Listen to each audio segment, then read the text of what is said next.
Meillä ABB:n Distribution Solutions-yksikössä oli suunnitteilla muutoksia materiaalien varastointiin ja sisäiseen kuljetukseen. Mietimme mobiilirobotin hyödyntämistä ja tarvitsimme kokonaisprojektissa ulkopuolista apua. Otimme yhteyttä Kirferiin, sillä olimme kuulleet hyviä kokemuksia Kirferin asiantuntijoista muilta ABB-yksiköiltä. Meille muodostui uusi työvaihe, jossa materiaalit kerätään automaatiovarastosta. Mobiilirobotin tehtävänä on kuljettaa kerätyt materiaalit tuotantolinjan loppukokoonpanon työpisteille. Keräilijällä on oma näyttö, joka on yhdistetty PLC-logiikkaan. Näytön avulla hän voi tilata robotin hakemaan tietyn kärryn. Yhteistyö Kirferin kanssa oli sujuvaa alusta alkaen. Pysyimme hyvin suunnitellussa aikataulussa sekä kysymyksiimme vastattiin nopeasti.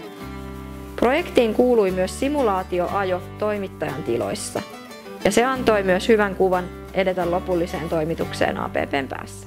Meille jäi tästä projektista todella positiivinen kuva. Automaatioprojekti otettiin käyttöön kesäkuussa 2024. Myöhemmin tehdyt prosessiparannukset helpottivat merkittävästi tuotantolinjan materiaalin hallintaa ja kuljetusta.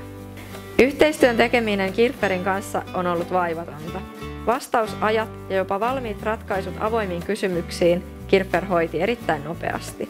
Projektin lopputuloksesta tuli helposti muokattava, mikä mahdollistaa automaation lisäämistä tarvittaessa. Projektin luovutuksen jälkeen Kirferin tuki on toiminut todella hyvin ja olemme nopeasti saaneet korjattua huomaamamme pienet bugit sekä toteutettua kaipaamamme jatkokehitykset. Olemme olleet todella tyytyväisiä yhteistyöhön Kirferin kanssa.